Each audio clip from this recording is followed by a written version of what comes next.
DeCastro talks and talks and talks and talks and talks on the homeless romantic. But did he have anything to say? The dreaded news roundup returns with micro-stories on Regan Benson, Craig Hendry, TURTLEBOY, and more.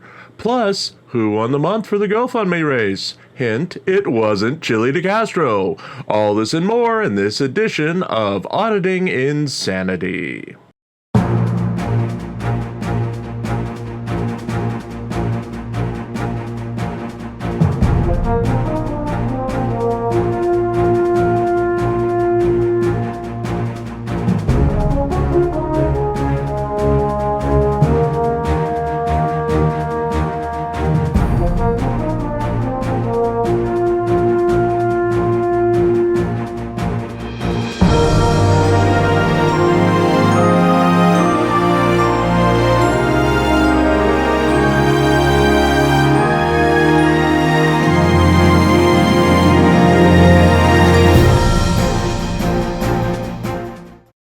Good afternoon and welcome to the Sunday edition of the Auditing Insanity Newscast.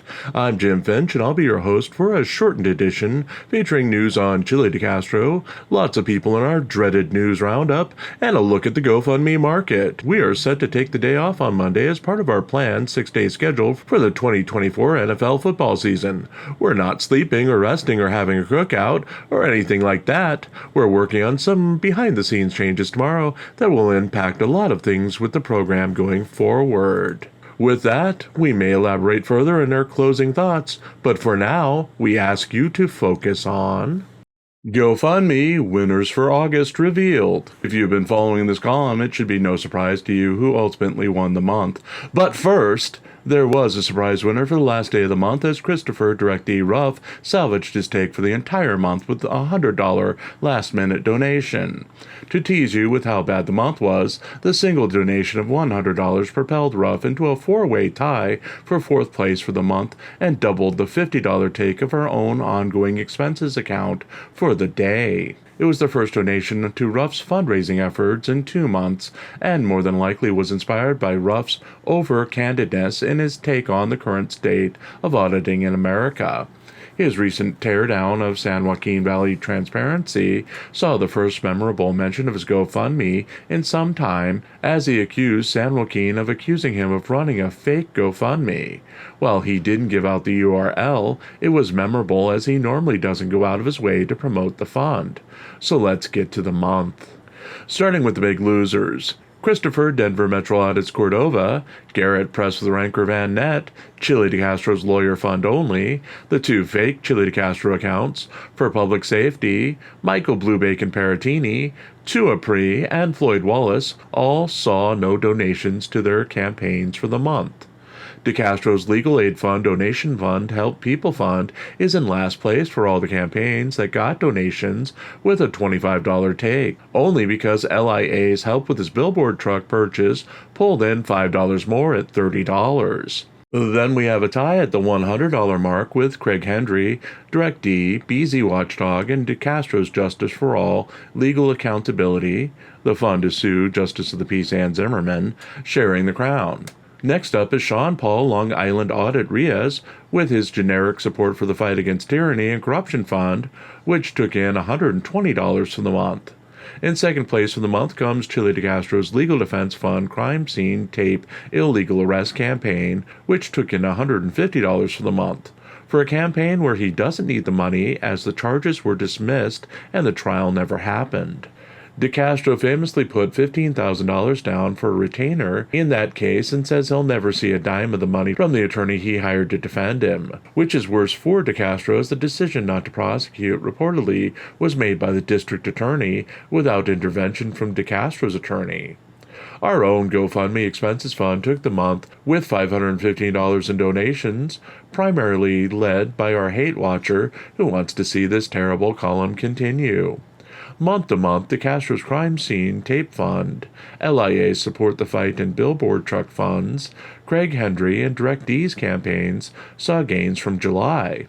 BZ Watchdog started in August and remains with a single $100 donation and no other activity. The biggest loser month to month was DeCastro's campaign to sue Ann Zimmerman. It took in $4,458 in July and only took in $100 in August.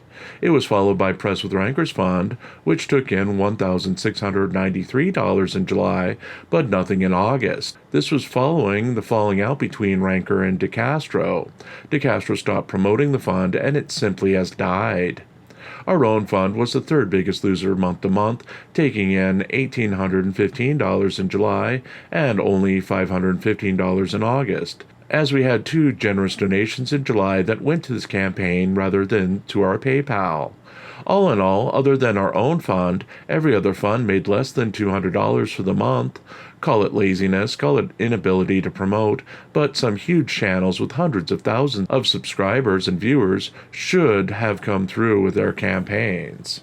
Something needs to be done to shake the market to the core to get things jump-started, as the apathy is prevalent by YouTube creators and their fans. Another month of this and the crowdfunding industry may be dead. On that note, if you'd like to keep me from fighting apathy by going to the dark side, or an all-drama all-the-time format, with the added bonus of forcing me to keep writing this dreadful column each day, we do have a GoFundMe of our own. All proceeds go to keeping the lights on, eating, and writing new stories to feature here and on ReallyCoolSite.org.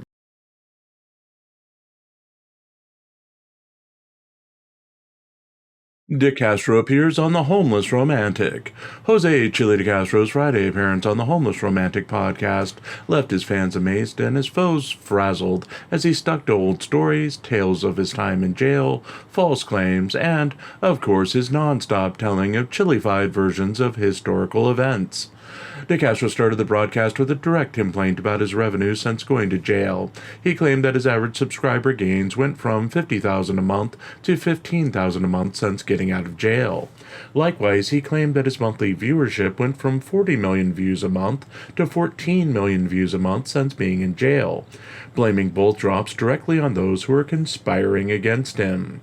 According to DeCastro, his overall revenue is down 65%, and indestructible trifold sales are down 85% since he went to jail, a number that is questionable, as before he went to jail, he was actively giving out more trifolds in his then daily 3-hour infomercials than he was selling. Turning to his employees, he apparently is back to 6 employees, 3 of them who are Muslim. He played up this point as he returned to his common theme of being a champion for the black community and how black people in America were not truly free until 1964.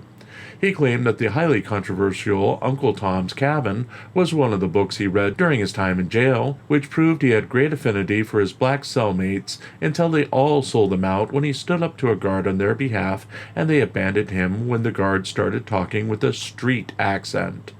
DeCastro said that he can only recall 2 acts of racism in his life, when he stole a black classmate's bicycle when he was 13, and when he made some comments to fit in with black frat brothers at a party in college when he was 18, which he was reprimanded for. He said that in prison, black and Mexicans were far more racist than anyone, and even though he was a celebrity, as everyone knew who he was from his YouTube videos, he was discriminated against by a group of black prisoners for a time until they were redistributed to other parts of the jail. The YouTuber re-endorsed Donald Trump, saying that Kamala Harris was evil and would be a nightmare for the country. He then praised Trump as Trump's hard-right backing of the police will open society up to band together against the police, and that he went into the fantasy that he would rise to power during Trump's potential second term. He did agree with Trump on sealing the borders, but widely differed as he wanted to stop all immigration and make all illegals citizens, giving them a period of time to integrate into society before the borders would be opened again. He again claimed that he was working with 6 of the guards from the Clark County Detention Center as he was recording their phone calls with him for a future project. It was not clear if this was for his manifesto, Segregation Over Incarceration, which he claims is 400 pages and will be released to the public soon. The manifesto features his thoughts on establishing segregated communities where people can be put into while their criminal cases are worked out. Everyone in the community will be provided free housing and will be able to work for the greater good and will be tracked via Apple AirTags to ensure they won't escape. Turning his attention to his lawsuits, he claims that he never lost a lawsuit and every one of his lawsuits are still active in some fashion. He claimed he felt that he was going to win a possible lawsuit against Officer Brandon Bork, who arrested him in Las Vegas in 2023, but wasn't clear if it was his current lawsuit against the LVMPD or a future lawsuit. He disparaged his current attorney in the LVMPD lawsuit, Michael Mee, saying that he wasn't a good lawyer and bungled his criminal case, resulting in his conviction. The controversial YouTuber was in the middle of talking about his lawsuits when the video abruptly ended. It's unclear if this was a choice by the homeless romantic, who seemed to be very into DeCastro stories, or by technical difficulties. Jose Chille DeCastro is expected to appear in Maryland this week to stand trial for harassment charges against former partner Colin Project Constitution Campbell.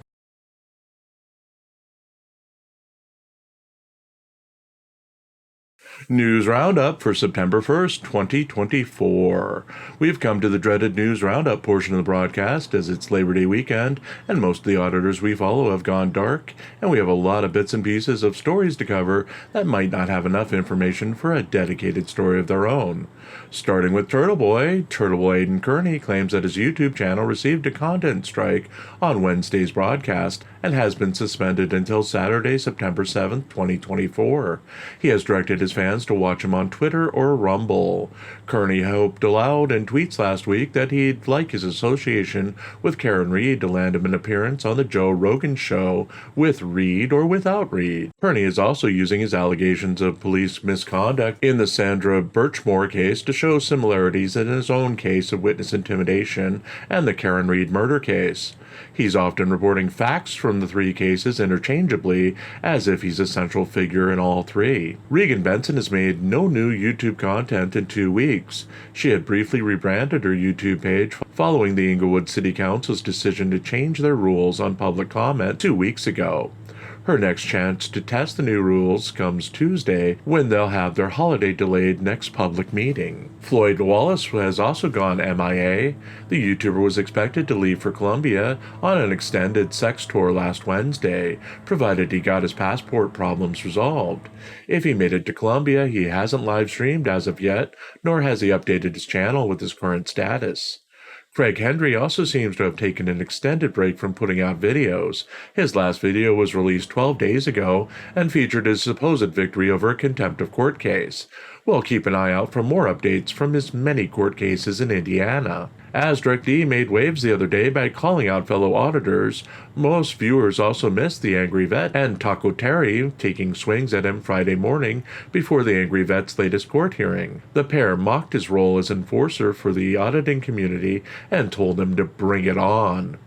Finally, Jose Chille DeCastro is set for trial in Maryland on Tuesday for misdemeanor harassment, 90 days in jail / $500 fine or both, telephone misuse, 3 years in jail, $500 fine or both, and harassment via electronic communications, 3 years in jail, $10,000 fine or both, in charges brought on behalf of former partner Colin Project Constitution Campbell. Despite hiring an attorney to represent him in the case, DeCastro has contested this case does not exist, as the Jose Maria DeCastro in the case is listed with a birth date of September 11, 1964, instead of September 11, 1974. That's it for News Roundup. We'll be back to normal stories on Tuesday.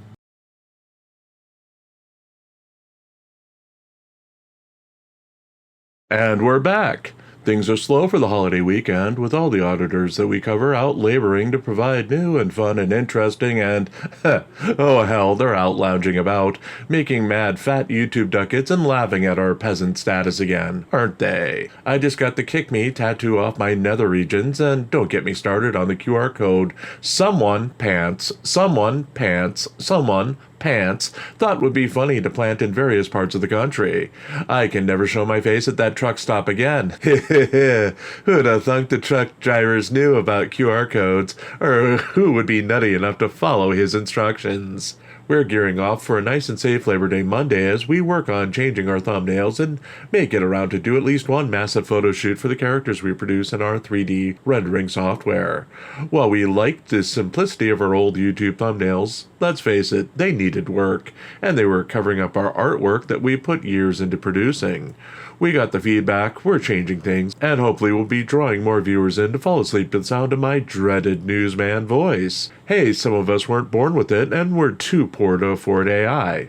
On that note, we're out of here. Please throw money at us on your way out. If not, like and subscribe, and tell people about us if you like us. Every subscriber counts, and we'll be doing our best to keep you around until we fall on our face, reinvent ourselves, and avoid the holiday Hoover.